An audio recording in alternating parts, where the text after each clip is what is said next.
নমস্কার বন্ধুরা, সবাইকে স্বাগত জানাই মৌ কিচেন আসামে। আজকে নিয়ে চলে এসেছি লইটে মাছের ঝুড়ো চচ্চড়ি। তো এখানে 4টে লইটে মাছ নিয়ে নিয়েছি।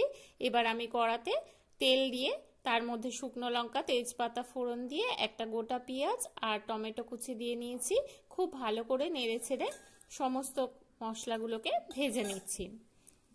খুব ভালো করে ভেজে নেওয়ার পরে এর মধ্যে আমি দিয়ে দিচ্ছি কিছুটা আদা আর রসুনের পেস্ট। আবারও খুব ভালো করে কষে নেব মশলাগুলোকে। এবার দিয়ে দিচ্ছি পরিমাণ মতো লবণ, সামান্য চিনি দিয়ে দিলাম, হলুদ গুঁড়ো,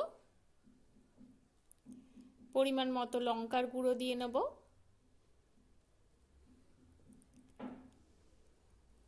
দিয়ে খুব ভালো করে মশলাটাকে কষিয়ে নেব।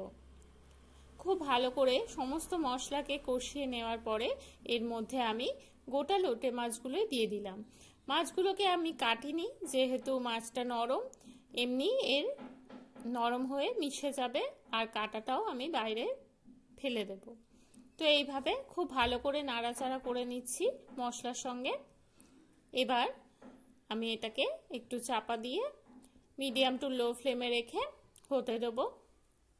মাছের থেকে বেশ কিছুটা জল বেরিয়ে যাবে।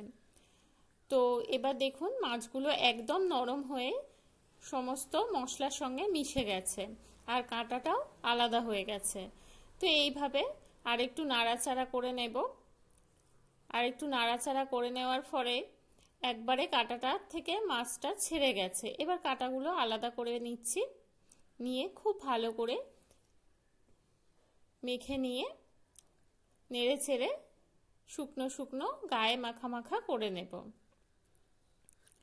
আপনারা সবাই অবশ্য জানেন যে এই লইটে মাছের ঝুড়ো চচ্চড়িটা খুব সহজেই হয়ে যায় আর খুব তাড়াতাড়ি এটা রেডি হয়ে যায়।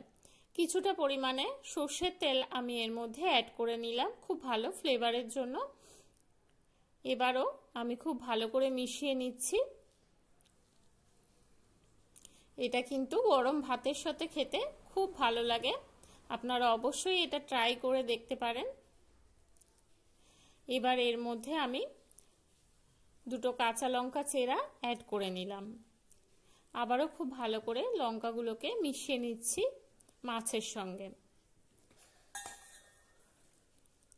খুব ভালো করে নেড়ে ছেড়ে একদম শুকনো শুকনো করে নেব। দেখুন তেলটা ছেড়ে গেছে। তো আমার লইটে মাছের ঝুড়ো চচ্চড়ি একদম রেডি। গরম ভাতের সাথে পরিবেশন করে দেব। আপনারা অবশ্যই বাড়িতে এটা ট্রাই করে দেখতে পারেন।